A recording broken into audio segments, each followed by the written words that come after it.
Hey there, welcome to BBE. I'm Kaushik.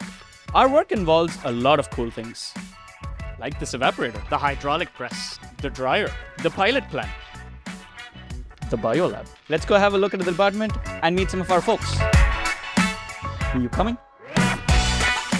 Hey Dian, can you talk about your research?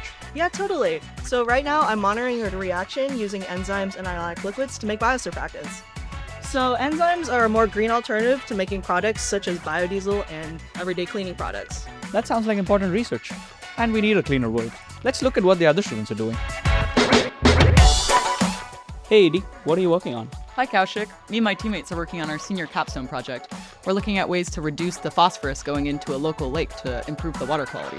That sounds like a cool project. Hey, where are you headed to? We're just headed to Fabio, What's Fabio? the Food and Bioproducts Engineering Organization. What's that do? We're working on a charcuterie board project where we're making fermented and dried foods. You want to come with? Sure, let's go. The students were great, weren't they? We're excited to have you on campus. We'll see you soon.